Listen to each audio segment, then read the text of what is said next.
A paz do Senhor, eu sou a irmã Marisa e este é meu amado esposo, pastor Selmai, tudo bem? Graças a Deus, tudo na gloriosa paz do Mestre. Em um momento muito especial do comentário desta lição, preciosa lição, Verdade. esse terceiro trimestre que trata do Deus que governa o mundo e cuida da família. Por isso nós queremos fazer um comentário, mas um comentário devocional na ótica familiar. É muito importante, né, pastor? Deus está governando o mundo, tomando conta de tudo e também que cuida da nossa família, né? Cuidando da família, Temos graças a tantos pais, às Deus. vezes, desesperados, o que vai acontecer com os nossos filhos, né? O que será que vai acontecer conosco nos dias que estamos vivendo? Não devemos nos desesperar, sabemos que temos um Deus que está Aleluia. cuidando da nossa família. Muito linda esta lição. E hoje queremos fazer um comentário, como o pastor acabou de falar, devocional, sobre o livro de Ruth, né, que é a lição número 2, que vai ser estudada domingo, dia 14, e especialmente sobre o livro de Ruth, um livro muito maravilhoso, né?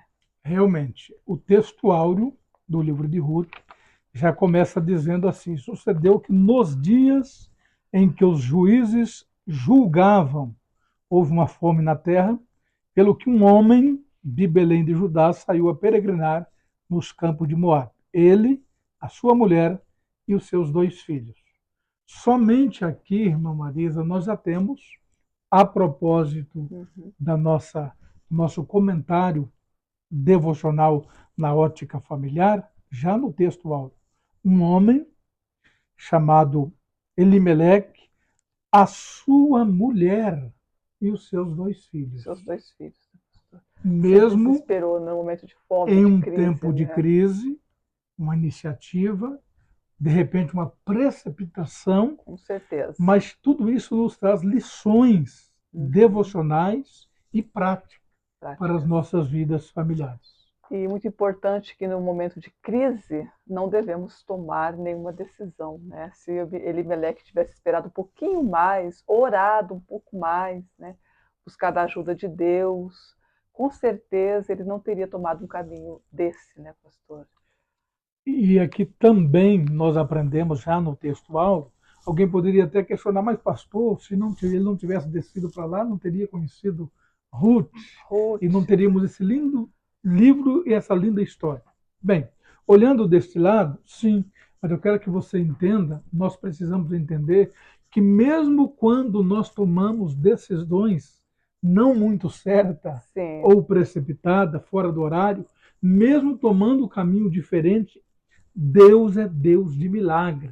Deus amém. usa aquela circunstância para a gente não ter o maior prejuízo. Prejuízo. Apesar dos prejuízos que a família de Noemi, Elimeleque, teve, os resultados foram maravilhosos. A história de Ruth. A verdade prática diz: servir a Deus não nos isenta de crises. Em qualquer circunstâncias, o segredo é permanecer fiel, confiando na providência divina. Aleluia. Aleluia! Que verdade a família Uhum. cristã, a família no geral, mas como o nosso foco é um É cristã, né? devocional, a família cristã, que tem Cristo como Senhor, que tem os valores da Bíblia como os valores que nós seguimos e somos guiados por Ele como a nossa única regra de fé e de obediência à Bíblia Sagrada, a verdade prática destaca algo tão interessante. Servir a Deus não nos isenta de Não. crise. Alguém diz, mas você é crente passando por isso? Não, o crente passa por tantas lutas, tanto quanto o outro, só que passa diferente. Passa crendo que Deus governa o mundo e cuida da família. Isso é Jesus maravilhoso. disse, né, pastor? No mundo tereis aflições. Sermos cristãos nos isenta das aflições, Das né? aflições. Teremos Mas ele aflições. disse: tem de bom ânimo. Porque eu venci, né? Se ele venceu, nós estamos nele e nele, com ele, por ele venceremos. Aleluia.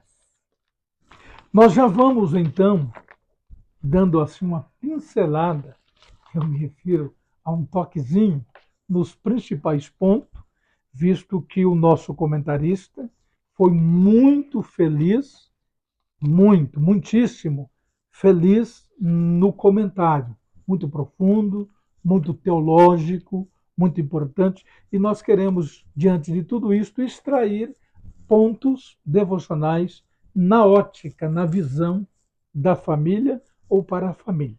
Então, na introdução, já começa dizendo: o livro de Ruth se destaca não apenas por sua beleza literária, mas principalmente pela profundidade espiritual de sua mensagem. E aqui nós queremos extrair a profundidade espiritual de sua mensagem. Qual é a mensagem de Deus para nós através desse livro? E no primeiro ponto, irmã Marisa, já temos a organização do livro, que tem uma visão, um contexto um pouco mais histórico, teológico, muito profundo e muito importante. Queremos apenas fazer algumas observações. Alguém diz que o Talmud diz que foi Samuel que escreveu o livro de Ruth, né, pastor? Outros também dizem que foi Ezequias, Esdra, ou até mesmo o próprio Davi, né? Foi o autor do livro de Ruth, né? Como a Bíblia não diz o nome Não de quem diz. foi, existem algumas suposições Suposições. teológicas. Mas o fato é, independente de quem realmente foi o seu escritor, tudo indica a probabilidade de ser, a probabilidade maior de ser Samuel, é que a verdade, os princípios, é muito importante. Por isso eu quero, aqui ainda no primeiro ponto, a organização do livro. O pastor destacou, o comentarista, do subponto 1 na Bíblia hebraica, subponto 2 na Bíblia cristã e subponto 3 a data. Sobre a Bíblia hebraica, ele fez uma colocação teológica importante a respeito de que o livro de Lucas pertence à terceira divisão ou seção da Taná. Está escrito Tanakh, termina com o Kaf, a letra hebraica, mas se lê num hebraico mais moderno, Taná, Bíblia hebraica, que é composta apenas dos livros do Antigo Testamento.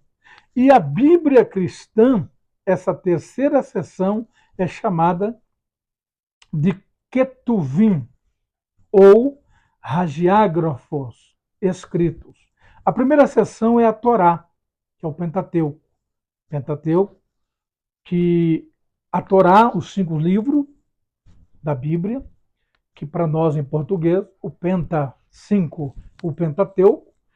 Aí se divide os Ketubins, que são históricos ou escritos, e também os Nevins, Nevi, profeta, os Nevins, livros proféticos. Mas um detalhe aqui, Ana Marisa, aproveitando que o assunto é bem teológico desse primeiro ponto, olha só o acróstico, a Bíblia hebraica. O T, que é o Tav, letra hebraica, Tav, o Nun, de Nevim, e o Kaf, de Ketubim. Interessante. Taná, T de Torá, o N, Nevim, de profetas, e Ketubins, de escritos, ou hagiágrafos. Hagios, termo do grego santo, grafos, ou seja, escritos santos. Um termo que distinguia os escritos, os grafos gerais, é para destacar o termo Sagrada Escritura, hagiágrafos, que é um termo relacionado aos livros, aos ketubins. Só queria fazer essa colocação. E no subponto 2, na Bíblia cristã, enquanto a Bíblia hebraica está dividida em 3 seções, Pentateuco, Profeta e Escrito, o Antigo Testamento da Bíblia cristã é composto de 4, Pentateuco, os poéticos, históricos e proféticos. São detalhes de bibliologia muito importantes. Aqui, autoria e data, né, pastor? Aqui, ó.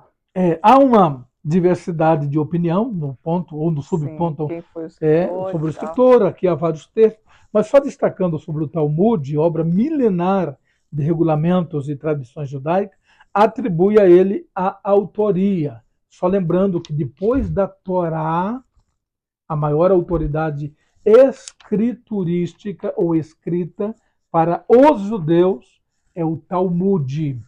Talmud é composto da Mishnah, que é a tradição oral que se tornou escrita da nação de Israel, essa composição de vários anos dessa tradição, Talmud, Talmudim, discípulo.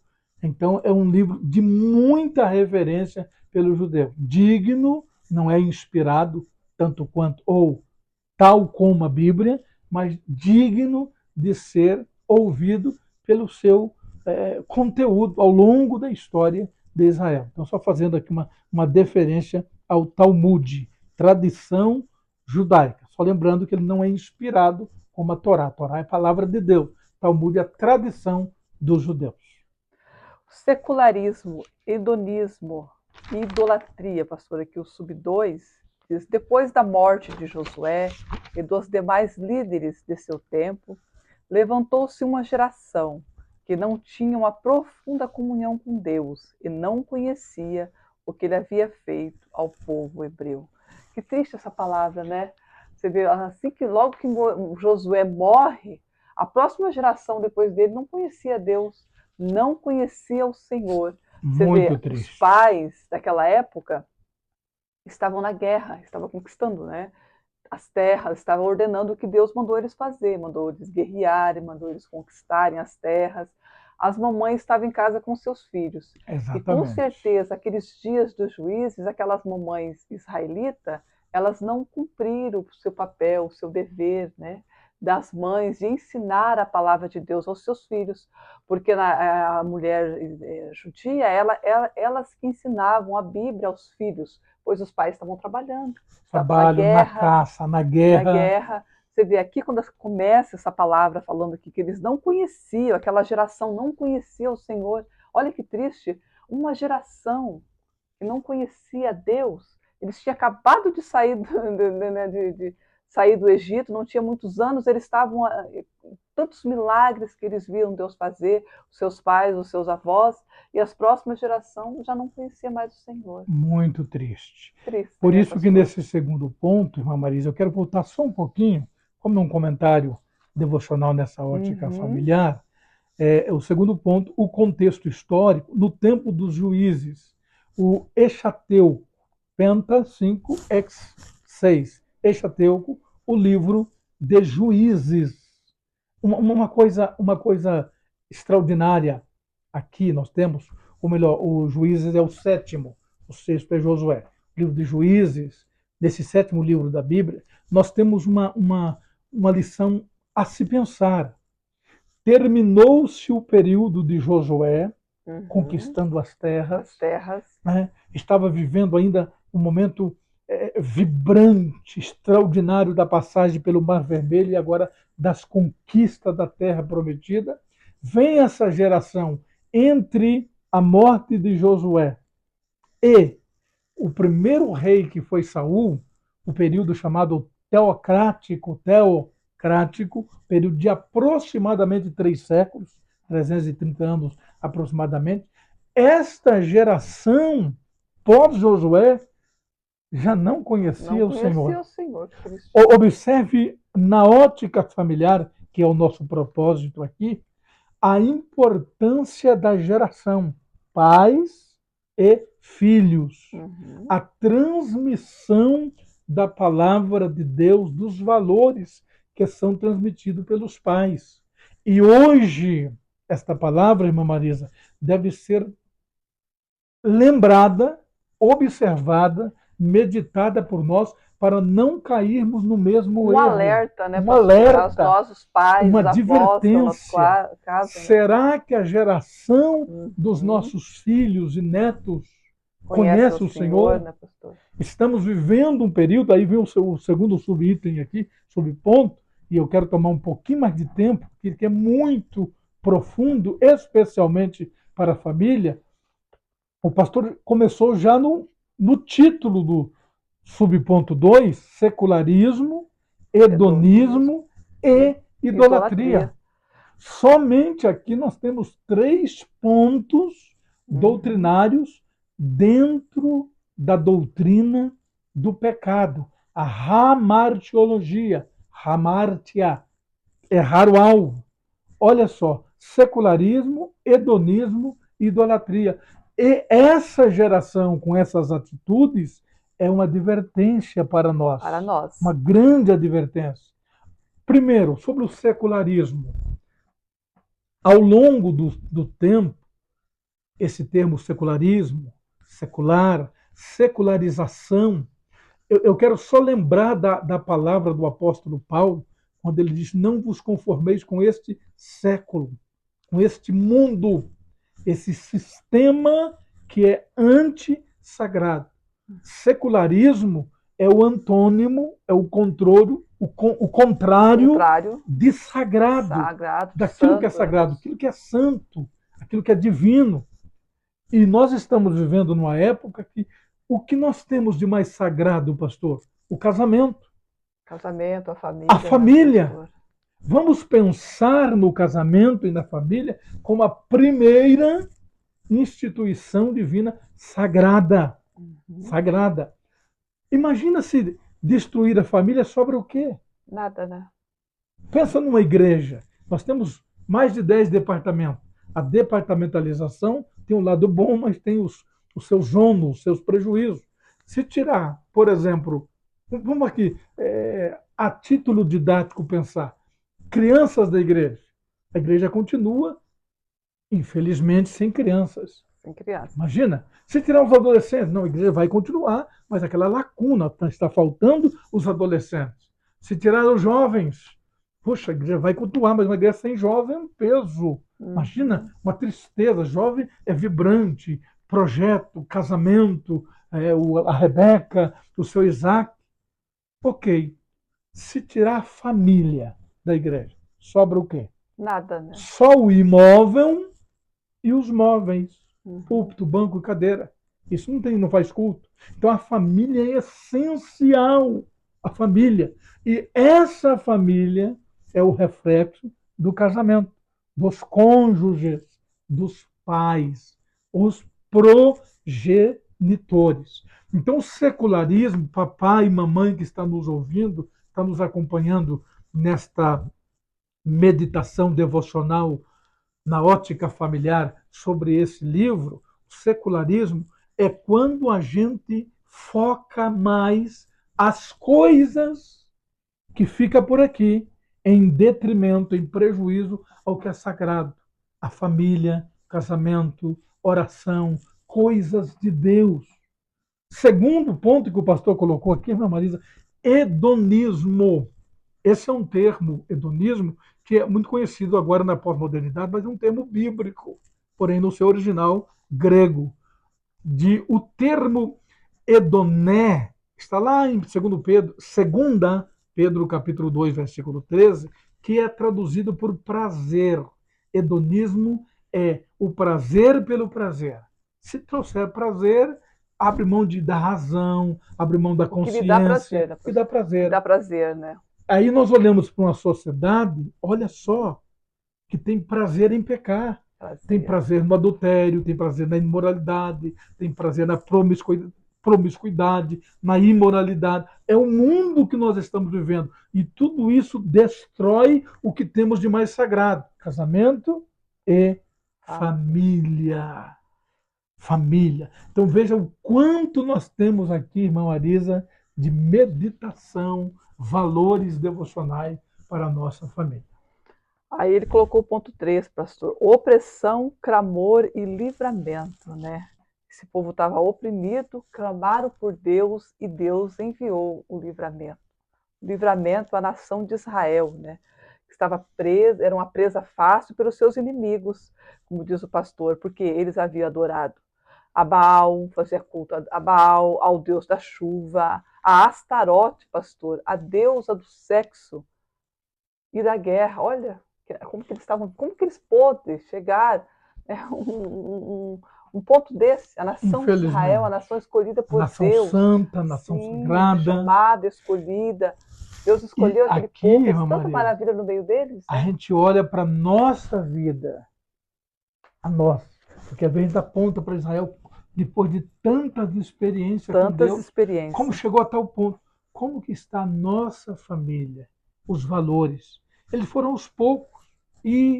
Idolatria, latreia, culto, ídolo, culto a ídolo. Astarote, Astarte, a consorte de Baal. Meu Deus! É, Adorando uma deusa que era a patrona, era a personificação da imoralidade. Imoralidade destrói tanto o destrói. casamento quanto a família. Quantos filhos criados sem a presença do pai ou da mãe por causa da imoralidade, por causa do adultério ou do pai ou da mãe? Quantas consequências este pecado tem trazido? É, depois de tanto pecado, né, pastor? Eles clamam ao Senhor e Deus levanta A juízes, né? misericórdia de Deus é Deus é tão grande. grande, tão maravilhoso, levantou Otiniel, né? Levantou Gideão. E nesses dias também, quantos juízes Deus está querendo levantar, né? Quantas Levantar. vozes para poder clamar. O povo está clamando e Deus está levantando papai e mamãe dentro do seu lar, uma mãe, um pai Realmente. cheio da graça de Deus, cheio de conhecimento da palavra, né, E pastor? realmente, através do conhecimento da palavra, que é a nossa regra de fé Uhum. e obediência à palavra de Deus, interessante, você tocou num ponto. Quando eles clamavam, Deus levantava juízes, homens. Juízes, Inclusive homens. levantou uma juíza, né? A quarta, Levantou, né? Débora, Débora, uma grande mulher Débora, também foi uma juíza, juíza. uma mulher. Amém. Deus é Deus de bondade e misericórdia. Bondade. E aqui eu quero destacar, irmã Marisa, que antes de fazer grandes milagres lá Lá fora, fora. Deus quer nos levantar dentro de casa, É, diante dos pastor. nossos filhos. É um ministério, a Diante da família, né, paternidade, pastor? A a maternidade, maternidade. é um sacerdócio, é um ministério. Deus quer usar-nos diante da nossa família, inclusive os rebentos, os filhos, Os que filhos. serão o amanhã, Os netos. Tem os tantas netos. pessoas que dizem assim: ah, eu quero ser pregadora, quero ser missionária, quero ser conhecida, né, pastor, como pregadora, eu quero ser reconhecida lá fora, o meu ministério. Mas não tem ministério mais lindo e mais santo do que o ministério da maternidade, da paternidade. Olha que lindo, se aquelas mães israelitas tivessem ensinado a Bíblia para os seus filhos, contado a história do povo de Deus, ensinado sobre as leis, sobre Moisés, toda aquela história linda que Deus tinha feito. Com Exatamente. certeza, aquela geração de juízes não teria terminado tão triste esse livro, dizendo que aquele povo, aquela geração, não conhecia o Senhor. Né? Com certeza, as mamães, os papais, eles se erraram, né, pastor, em não ensinar a palavra de Deus aos seus filhos. Eu sei que tem muitas mães, principalmente mães, né, mulheres, que falam: Marisa, eu não tenho tempo de fazer um curso de teologia, para conhecer a Bíblia, para poder ensinar para os meus filhos no dia a dia em casa. Até domingo, na aula da classe Sara, eu estava falando para as irmãs, qualquer pessoa, né, pastor, mas falando mais Sim, especificamente para as mulheres. Uma irmã que estuda aí na classe das irmãs, todo domingo de manhã, a lição. Se você estudar aí 2, 3 anos, as lições bíblicas da escola dominical, pastor, você vai ter um grande conhecimento, minha irmã, para sentar na sua mesa, como diz o Shema, sentar em casa, né, pastor, e falar de Deus para os seus filhos, e falar da palavra de Deus para os seus filhos, para que na nossa família não venha repetir, nos dias que estamos vivendo, esta palavra de juízes, que os nossos filhos venham conhecer ao Senhor, que não faz que nem aquele povo que não conhecia o Senhor, né, pastor? exatamente. Então se prepare, minha irmã. Você que não comprou a lição, compre ainda, dá tempo, né, pastor? Olha aí, é o Deus que governa o mundo e E cuida da nossa cuida da nossa família. família. Eu Aleluias. quero compartilhar contigo aqui a visão que temos de escola bíblica Sim, dominical, pastor. que alguém às vezes quer se justificar, não, não tem um curso de teologia.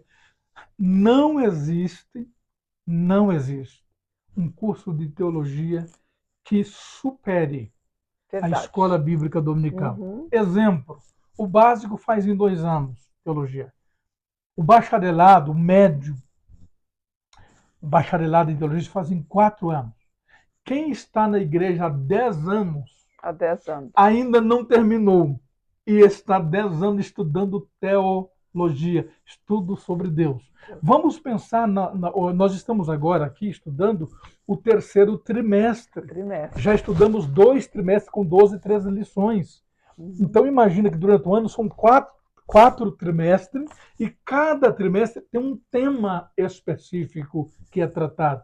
Então o crente que vem à escola dominical há 10 anos, Deus nos deu a bênção, né? Já estamos aí há mais de 3 décadas. É verdade. E ainda não temos diploma. Ou seja, a escola dominical ela não dá um diploma que está no topo 4 anos e acabou, né, pastor? de concluído. Não termina, né? Ela sempre está nos esperando e dizendo assim, até o advérbio de tempo, até que chegamos à estatura de varão perfeito. Ou seja, então o papai e a mamãe na escola dominical recebem um ensino suficiente de ensinar e ensinar muito bem os seus filhos. A nossa lição, a próxima geração. A nossa lição é riquíssima. Eu até disse na aula passada, às vezes o pregador vai para o púlpito e às vezes começa a contar uns testemunhos.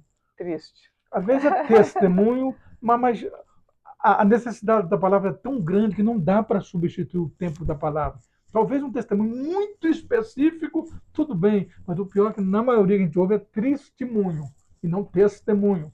Quando deveria, em último caso não tem mensagem, tem que estar enchendo linguiça, como alguns dizem. Não, leia a lição do Código Dominical, pega uma lição antiga de trimestre que já passou, tem título, tem um tema, tem ponto, 1, 2, 3 subponto, segundo ponto, 1, 2, 3. O esboço está pronto, né? Prontinho o esboço, só então, colocar em prática. Em casa, imagina o papai e a mamãe sentados em casa. Esse é o nosso foco nesta lição. Uma visão, comentar, não teologicamente, dentro de uma visão na ótica familiar, devocionalmente, na ótica né, familiar. Olha que preciosidade, papai e mamãe sentados à mesa. Sem contar, né, pastor, que o papai e a mamãe podem vir, tem a classe dos irmãos, a classe das irmãs, temos classes de maternal aos berçários, né, pastor, desde bebezinho, já vai para a escola bíblica dominical, aí temos 2, 3, 4 classes divididas, até jovens, então tem a escola bíblica dominical dos domingos pela manhã, que é o nosso caso aqui em Curitiba, né, pastor? Outros lugares estudam no meio da semana, né? Mas nós aqui, o domingo de manhã, tem aula, teologia para toda a família. Toda a família. Toda a família, até para os bebezinhos. Imagina um bebezinho que cresce domingo de manhã ouvindo a palavra de Deus, ouvindo ensinamentos sobre Deus. E lembrando, privilégio nós assembleianos temos. Temos, né? Isso é um privilégio, deve ser valorizado. Sim. Vamos pensar que há 26, 25, 27 anos eram nossos filhos na escola. Filhos que hoje já estão sendo netos. Eles estão trazendo a neta com 3 anos, o netinho com 9 meses, já estão domingo de manhã. Sim. Já ouvindo algo sobre Deus, aprendendo. Então, essa maravilhosa escola bíblica dominical é algo muito especial para a família. Por isso, nós tomamos a decisão, quando vimos esse tema, né, de falar, porque o assunto é muito importante quando se destaca a família, que é o nosso ministério, além do ministério pastoral, o detalhe sobre a família. Então, voltando dentro dessa mesma visão, a importância da família, a EBD, escola bíblica, culto doméstico, para que a nossa geração conheça o Senhor. Amém.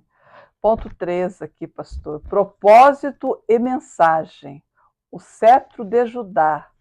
Vários propósitos são atribuídos ao livro de Rute.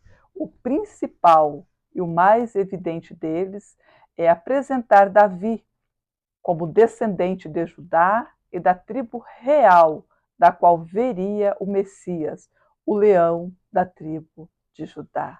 Que lindo esse livro. Lindo, maravilhoso. Olha, propósito de Deus, né, pastor?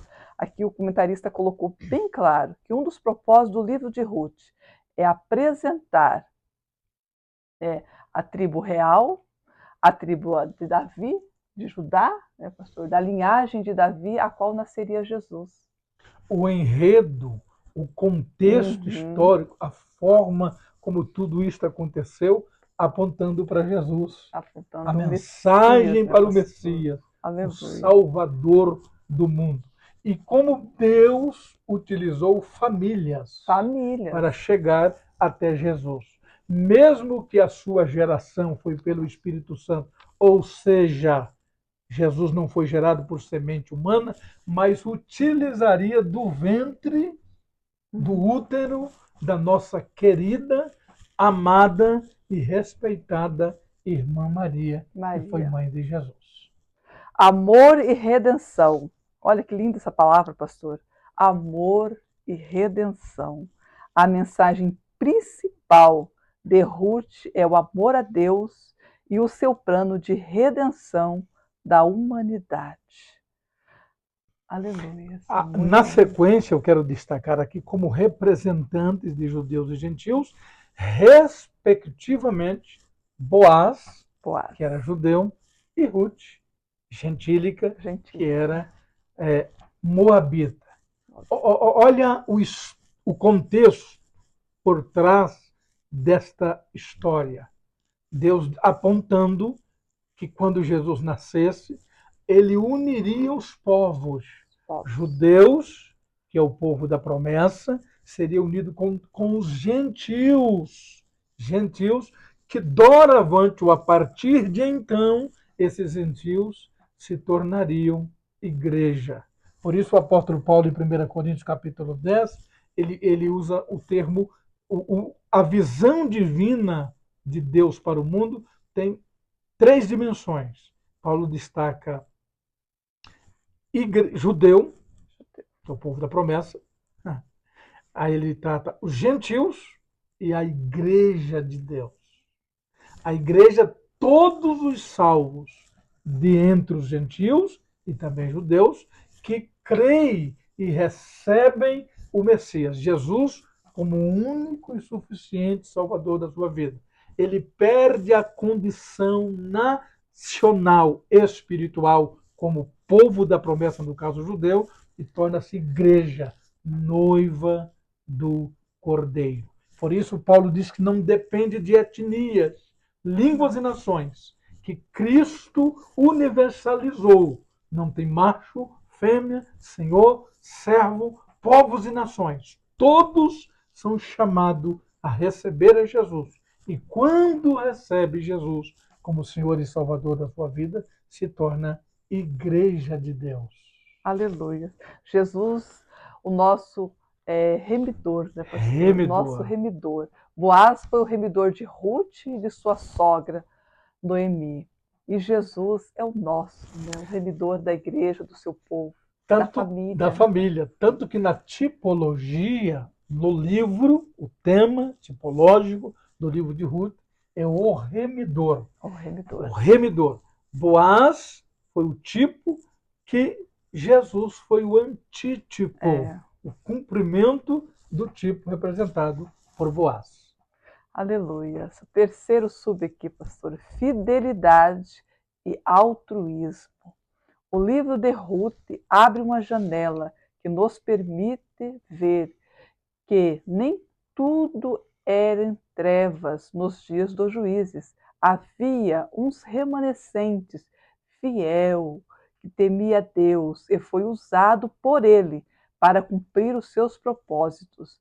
Em um mundo descrentes e de iniquidade, o justo vive pela fé. Olha que linda essa palavra, né, pastor? Mesmo nos nossos dias, um mundo descrente, o professor colocou aqui, com iniquidades, mas nós que somos justos, nós vivemos pela fé no nosso Deus. Em um texto de Filipenses, Paulo disse: como astro, como estrela no mundo, resplandeceis como filho de Deus. De dia não dá para ver estrela, porque a claridade, com claridade, não aparece. Mas quanto mais escura é a noite, mais o fulgor, o brilho da estrela aparece. Quanto mais o mundo está tomado, distante de Deus, e um dos exemplos, como sempre na história, desde a destruição lá do dilúvio, filhos de Deus se misturando com a descendência de Sete, os piedosos, com a descendência de Caim. Deus nunca aceitou mistura, Não. sempre quis que o seu povo fosse diferente. Igreja é divina, mundo é secular. Então vamos lutar por isto, a defender, começando na nossa família, em casa. Em A casa, igreja vai dar um complemento, uma cobertura, uma continuidade daquilo que a Bíblia ensina em Deuteronômio 6, que é o Shema. Na mesa, sentado à mesa, sentando, levantando, deitando, levantando, andando pelo caminho, falando a palavra de Deus, inculcarás aos filhos. A palavra de Deus, para que no mundo em trevas a nossa família possa fazer a diferença. E as pessoas venham conhecer o Senhor através de nós, né, pastor? Dos nossos Exatamente. filhos. Ah, mas o filho do... Não importa, nós que temos a Bíblia, nós que conhecemos a Deus, devemos ser temente a Deus e criar a próxima geração para servir ao Senhor. E nós sempre falamos nas mensagens que nós ministramos junto para a família, né? Nós sempre ministramos a mensagem para a família. Algumas pessoas nos perguntam: ah, pastores, como criar filhos temente a Deus numa geração que nós estamos vivendo, né? E a resposta sempre é: antes de termos filhos cristãos, precisa-se ter pais cristãos, né, Pais pastor? cristãos. Pais cristãos, pais que lêem a Bíblia, pais que oram, pais que jejuam, aleluias, pais Aleluia. que profetizam, e com certeza os nossos filhos também serão. E agora, indo para o final, nós queremos fazer uma conclusão e também uma palavra de oração aos nossos amados, às amadas famílias, pedindo que o cuidado do Senhor seja intenso sobre a nossa família.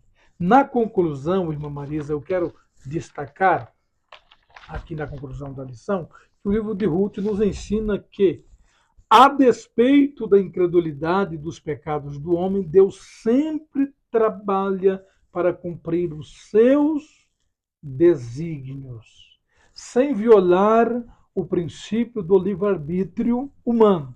O Todo-Poderoso conduz a história e executa o seu plano eterno de redenção. Que a bênção do Senhor esteja sobre a sua família, que Aleluia. estas lições que Missões. aprendemos continuem sobre a nossa casa, casa no sentido família, oikos, do grego beit, do hebraico casa, família, nossa família seja alcançada pela bênção do Senhor de uma forma toda especial. Pastor, eu quero incentivar um pouquinho mais as mamães aqui. Muitas mães dizem para nós: ah, eu levanto todo dia, de segunda a sexta-feira, para levar meu filho para a creche, para a escolinha, né? E domingo de manhã, irmã Marisa, eles podem dormir um pouquinho até mais tarde, eu tenho dó de levantar eles cedo para ir para a escola bíblica dominical. Mas veja, irmãs, os nossos filhos, né, estão aí estudando para este mundo, para se formar, para ter um emprego melhor no dia de amanhã, para ser um cidadão melhor. E a escola bíblica dominical, nossos filhos vão se formar para esta vida e para E outra para a vida também, né, eternidade, pastor? exatamente. Que é a vida eterna. Então, acorde o seu filho, deixa depois do almoço dormir um pouquinho mais, né, pastor? Mas vai valer a pena. Pode ser que hoje são pequenininhos, mas lá na frente você vai ver o resultado, né, pastor? A hora que for colher aquilo que eles aprenderam na palavra do Senhor.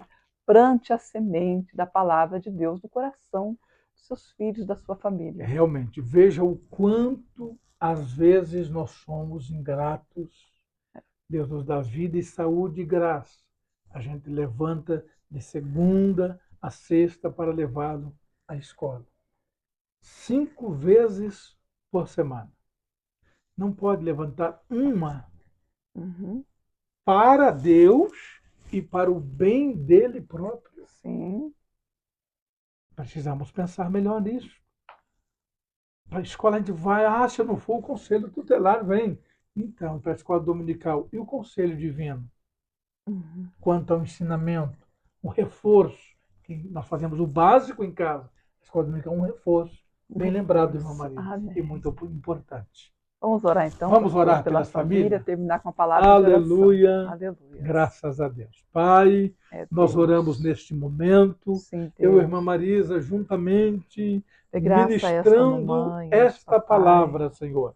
Apesar de uma Jesus. lição profundamente teológica, É ministrando Deus. numa ótica familiar, numa visão devocional, Aleluia, aplicando a Pai. nossa vida como família, como pais, educadores dos nossos filhos, como progenitores, segundo Jesus. diz a tua palavra. Agora pedimos, Senhor, uma bênção para os nossos filhos, a nossa posteridade, a nossa geração, Senhor, nossos Aleluia. filhos e netos, a tua bênção sobre a nossa casa, este irmão, esta irmã, esta Sim, família, Deus. que precisa de um toque especial das tuas mãos. Dê a tua bênção e a tua graça, ó Pai, em nome do Senhor Jesus. Amém. Deus abençoe a sua família. Vamos dizer junto? A minha família é uma bênção. bênção.